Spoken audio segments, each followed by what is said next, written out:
So now that we get back, remember that climax, these 4 key elements, overcoming the final barrier. So we're going to defeat Gaston, and we're going to break the curse.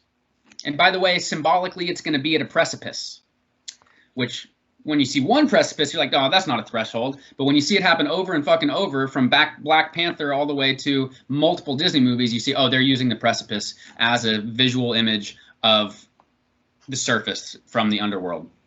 So we get at this precipice, and then you're going to see a resurrection, rebirth of the prince, delivery of the elixir, which is going to be the love and the magical energy and the rain, and the redemption of the wasteland. The world's going to be transformed. This is my favorite example, so let's watch this one. I think let's see how long this clip is. I think it might be a few minutes. I might ask you to watch it. Yeah, 4 minutes. So let's watch this one. It's like one of the best examples out there, so please go ahead and watch this one. We'll come back at 10:25.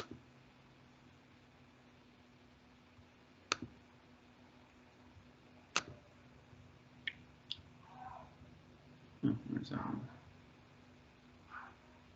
Where are these slides?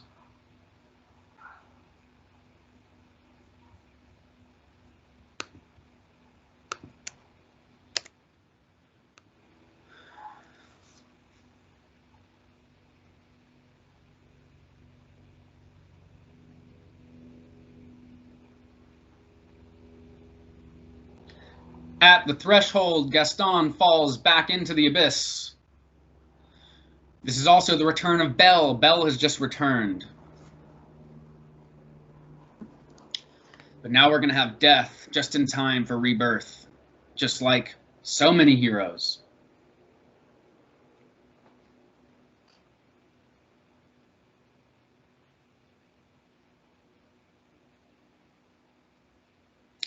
But how are we going to know it's a really new self? We like real visuals of that. Transform the character, give them new clothes. Osiris wears new wrappings.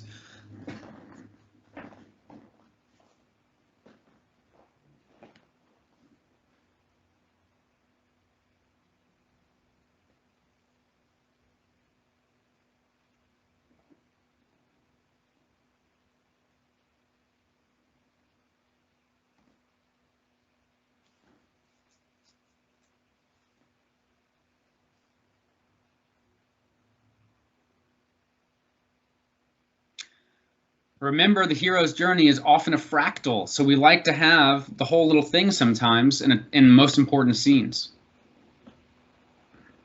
There's often a dark moment just before the climax at the end, too.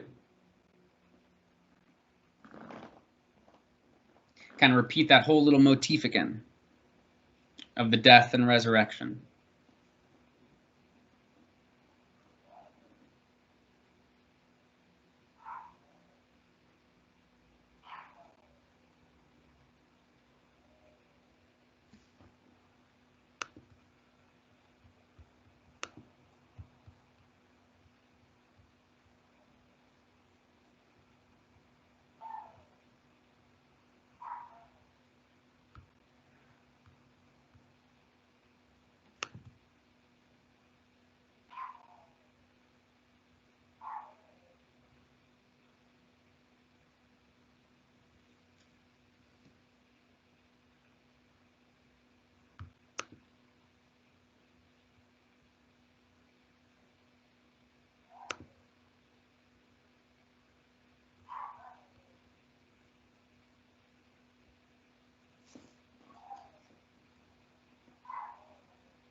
Okay, should be finishing up.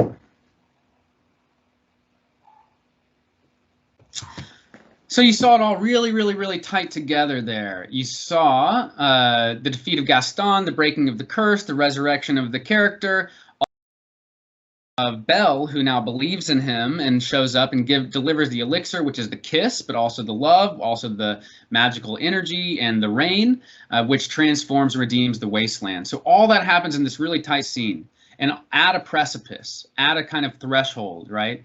And so we get this real, I think it's one of the most climactic scenes I've ever seen in a movie, because I think how tightly it pulls all those things together.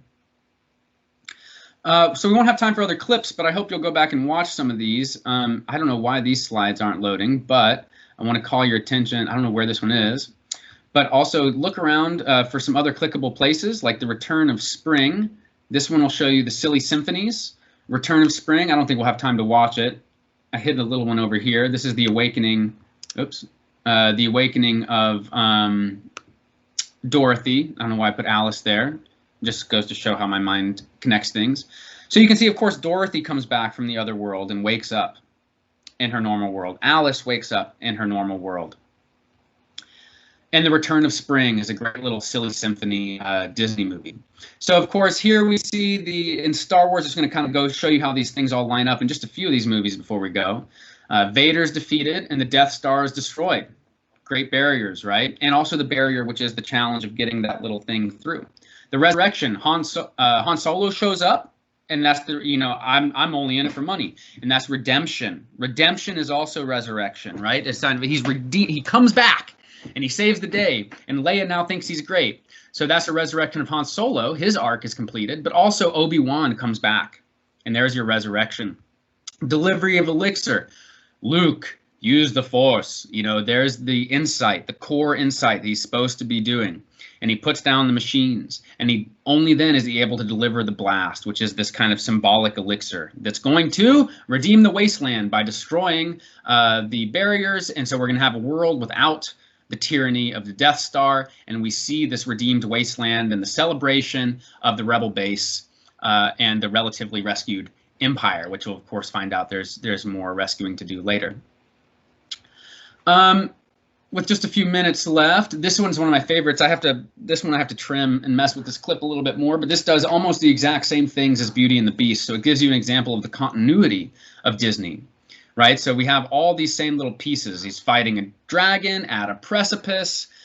He awakens Beauty, just like Beast is awakened, a kind of inversion of we kind of have a female power thing when it's Belle's kiss that awakens the Beast, instead of the other way around. This is not how the myth that Beauty and the Beast is inspired by, perhaps, actually goes. Some people believe it goes back to Psyche and Cupid, which is a really cool story of heart, Cupid, and Psyche, mind. The story of heart and mind's relationship with one another. How do you think that goes? Mind doubts the heart where it can't see it. And heart gets attacked by the mind. It's really sad. But when the mind gets her shit together, the heart has a heart for it, and we'll come back to her. But that's the story of Eros and Psyche. So you see these and a few more. We won't do Equilibrium. Gosh, I love V for Vendetta. I'll make sure you guys can click on this one. Neo, of course, he's resurrected. He defeats Smith. He penetrates the illusion. This delivery of a kiss, again, the female awakening the male, is his resurrection, which system failure, everything breaks, which is the redemption of the world. And then the assumption thing is another little detail that I've noticed. A lot of shit ends with some sort of upward, final up. You know how they say an up ending? Well, a lot of movies literally show you Harry flying into the sky, Neo flying into the sky, Star Wars heroes standing on a pedestal, and they literally give us that visual of an up at the end, and the music to match. Peter Pan flying in the clouds with the boat. So I hope you'll go back through and check out some more of these, and I'll get all these clips working and everything. But there's our quick overview of the return journey. We've refused the return with this special spark. We have actually escaped. Now we prepared our attack. Then we had a struggle at the threshold. We defeated the resistance, defeated the curse, defeated the bad guy. We were resurrected and reborn. We delivered an elixir, and this redeemed the wasteland. this is the time for that magic kiss of rebirth. Because that kiss, by the way, is also a way of seeing somebody. I'll kiss you because I see you've changed. I see you as a new person. This kiss says you're new, and I'm gonna kiss you now. And so is that moment where you get that mad pop with the face. That's a motif too. That's the new face. The new moon's face. Anyway, we'll stop there. This is fun. This is one of my very favorite classes. I love the climax. I hope you guys have gotten a lot out of it, or that all of you have.